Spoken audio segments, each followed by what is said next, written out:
It's not as sexy a topic as mitigation. You can't put a simple number on it in the way that you can with a mitigation target. It's a more complicated challenge and it's a more developmental challenge. And that makes it more difficult to deal with. Hello, this is the Weekly Tradecast, a new podcast brought to you by the UN Conference on Trade and Development. I'm Sarah Toms. We're exploring how major events are shaping trade and development and how that affects billions of people around the world. This week, we're looking at climate change. Right now, much of Europe is seeing soaring temperatures and battling to control huge wildfires. Scientists say the heatwave is consistent with the global impact of climate change. Hundreds of millions of people around the world, many in developing countries, are suffering as extreme weather destroys crops, threatens development and makes entire areas unlivable. To find out how we can reduce the negative effects and prevent climate change from getting worse, we're joined now by Richard Kozul-Wright. An economist and author, Richard is Director of the Globalization and Development Strategies Division at UNCTAD. He graduated from the University of Cambridge and is also a keen Arsenal fan. Thank you for joining us, Richard. Now, first off, we're talking about climate adaptation. Now, that's looking at how we adapt to climate change. Does that mean we're giving up on trying to counteract climate change? Have we lost the battle? Good morning, Sarah. No, we haven't lost the battle. I mean, the mitigation challenge remains a paramount challenge. We have to keep temperatures to ideally 1.5 degrees above pre-industrial averages or below that, ideally. And there's still a lot of work to be done on that front.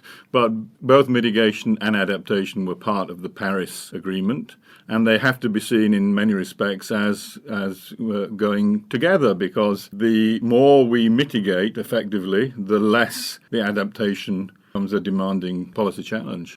We've had the IPCC report, and that's the Intergovernmental Panel on Climate Change. That came out recently, and it painted a very stark picture, didn't it, of the environmental future unless we act now.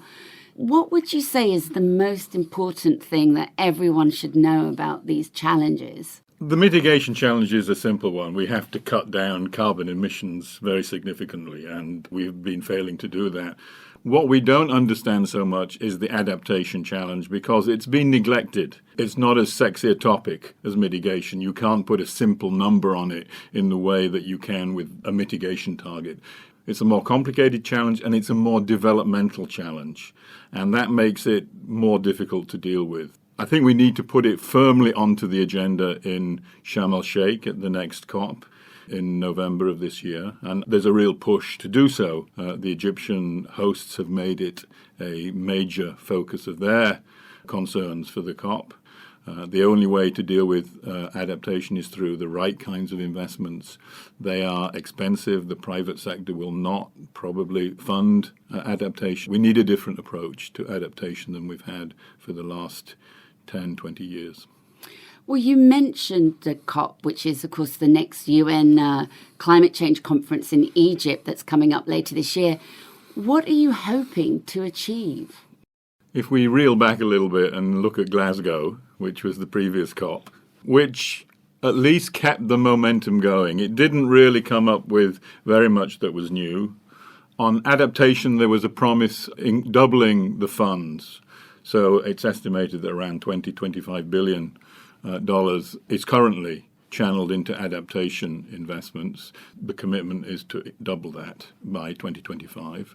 That's not enough. Most estimates reckon that we need at least $70 billion today.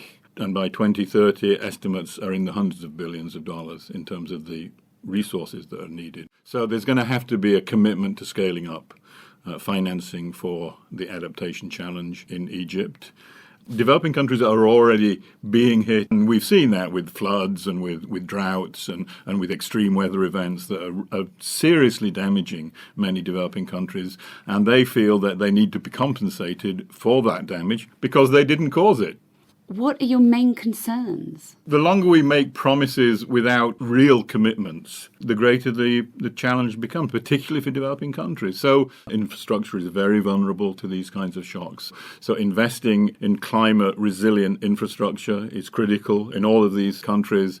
We need to have effective supplies of water that can be seriously damaged by these kinds of climatic events. The more diversified your economy is, the greater you have of responding and recovering from shock. So if you depend on two commodities for your economic livelihood and a huge storm hits your economy, the chances are that you will be devastated economically because there's no fallback options when it comes to responding to that shock and recovering from it.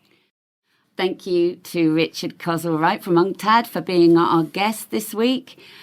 Tune in to the Weekly Tradecast next week and every week for more insights on the most pressing issues around the world of trade and development.